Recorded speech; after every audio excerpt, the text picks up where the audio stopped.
Dit is de kick, geen de adrenaline. Dit is de sport, dus hut om hut. Op de houtjes, daar is het echt begonnen. Ik ben Daan, een Utrechter in Ieren en Siene. En ik verhuis je naar Friesland. De komende maanden ga ik te keren met bekende en minder bekende Friesen ontdekken of het leven in het noorden van Friesland een leven is voor mij. Ik ga emigreren naar Friesland.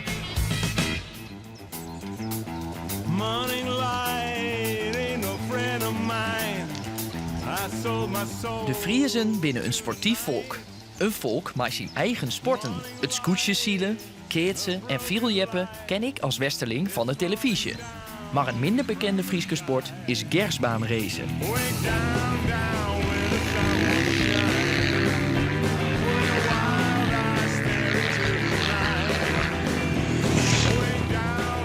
Ik ga oppraat in een veld in Niawier, met top-gersbaanracer en boorman Wilson Cuperus. Wilson had mij uitnoegen om Joet mij hin te sleutelen in zijn squarren en te sjen bij een training. Goeie, Goeie. wat een aankomst. Ja. Game Joet even lekker sleutelje? Ja.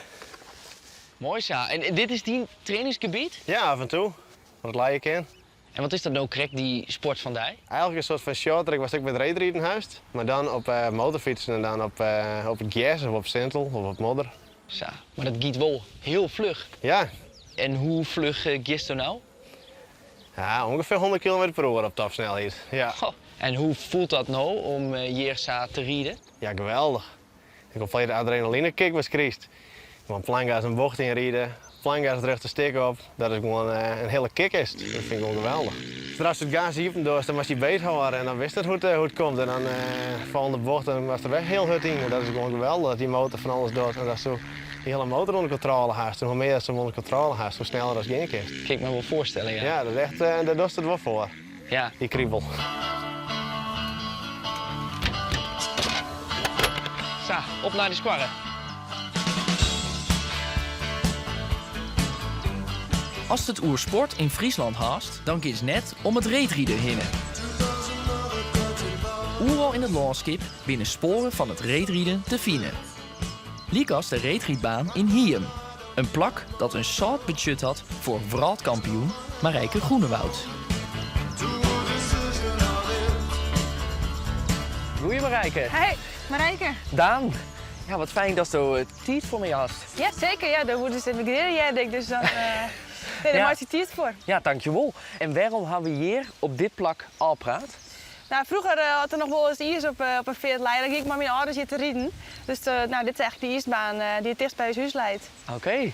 Waar het een beetje begonnen is. Eigenlijk wel, ja. En hoe wie dat dan hier als er ijs lei? Nou, dat wie, iedereen in de buurt die kwam eigenlijk hier naar daar. En die reden zo en die giet ijs op. Dus wie ik altijd de protte bekende hier. En dan, nou ja, dan gingen we gewoon rondjes rieden. En vooral leuk dat het maar met heid en memwie. En dan probeer je zo vaak mogelijk heid en memwie te helpen natuurlijk.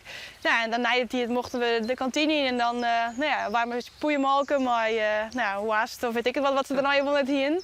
Dus dat was altijd wel heel gezellig. Ze zeiden altijd wel nu dat we dan jongens ik weer naar de ijsbaan te gaan. Ik heb echt nog een leuke foto meebracht. Oh ja, bij Spaak en Beb op de Veert. Daar is het echt begonnen. Oké. In de eerste meters. Dan ik nog maar 2 hier, dus ik kon nog maar correct erin, denk ik. Bij is hij toen nog aan, op de houtjes. En daar moest ik oefenen en daarna kon ik ook een beetje rieden, toen mocht ik hierheen. Ah ja. En rieden, is dat nou typisch Fries? Ik denk wel dat het echt iets Fries is, ja. Ja, alle rieders van de wereld die wennen ik bijna wel in Friesland, dus ja, het is wel echt iets Fries. En nou ben ik immigrant. Moet ik dan eens rieden kennen? Kist ik wel een beetje toch of net? Nou, net zo vol. Nee?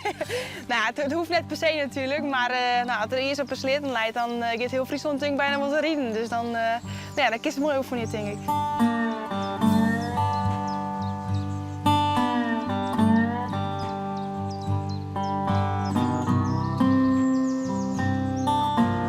Dan vloogst de hele wereld oer Ja. en zocht een soort wereldsteden. Ja. Is er een mooie plak als Friesland?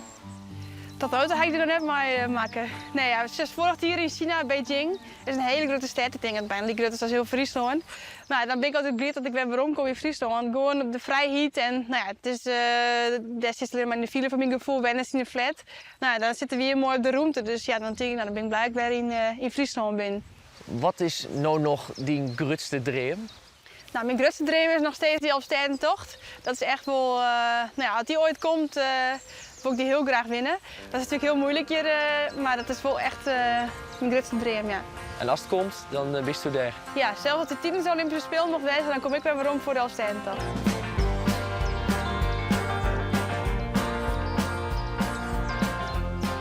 Wilson en ik binnen aan het sleuteljen ons zijn wedstrijdmotor in zijn scoren in Javier.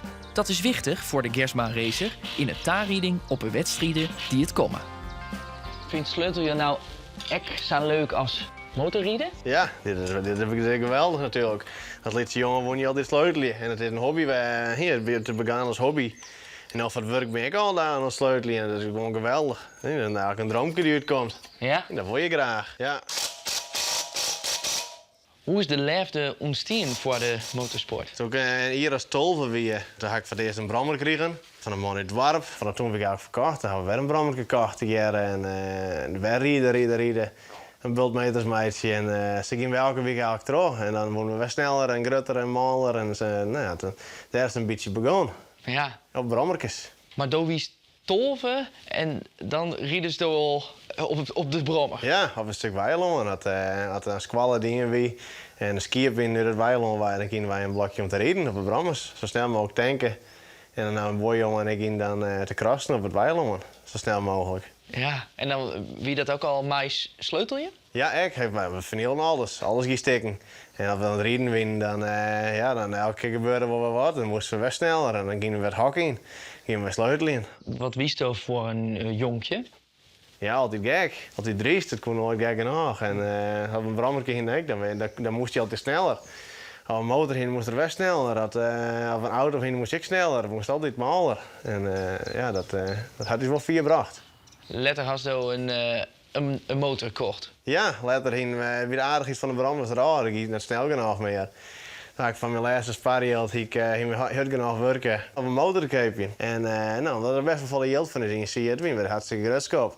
Ja. We hebben een stukje weil aan het rijden. En nou, na een kwartier houdt die motor ook op. Oh. En die deed niet meer. Nou, dat was hartstikke vervelend. En dus wij waren thuis en ik met de helm en trainen in de her. En ik zei, hij de motor dat niet meer. Nou, hij het zien en ja, verdikken wie het blok stikken.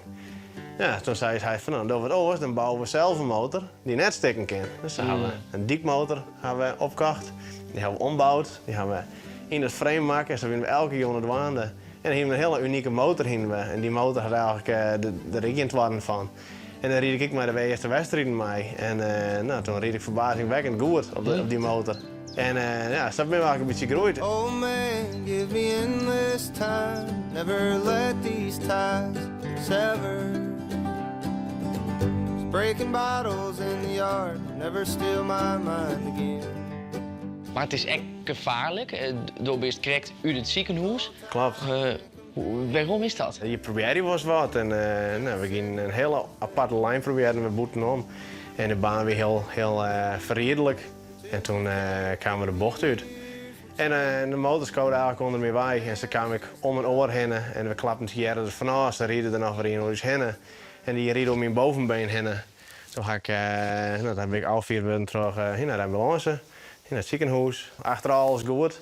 We hadden nog heel dik een opzet. En we konden eventjes niet meer rennen. Maar het is al goed komen. En dat werd maar prachtig geluk gewoon toen. Maar waarom zoest ze dat dan toch twaan? Ja, waarom doen we het? Ja, het is de kick, geen de adrenaline.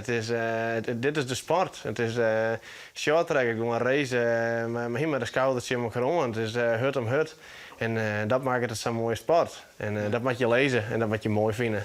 En als je een tikje uitdelen, moet je hem ook weer incasseren. En weet je, zou het racen, daar gebeuren ook ongelukken. En wist u echt wel eens bang geweest? Natuurlijk ben je wel eens bang. Maar ja, wat gebeurt er? Ja, je kan voor alles gebeuren. Maar ja, die had er ook bij. Ja. Ja, dat weet je van tevoren. Dus als het weer uit het ziekenhuis komt, dan is het wel goed. Het eerste wat ik vreeg dat ik in de ziekenhuis zie, wie de motor dat ik nog die. Ja, wat ik ski of zie het. So oh man, give me endless time. Never let these ties. Sport vind je in Friesland eens overal. In een score in Javier of op een veld in Hien. Sport is er altijd. Ik ga ontdutsen dat de Fries grutsk is op zijn sport. En dat het onskietburg verweven is met de Friese cultuur.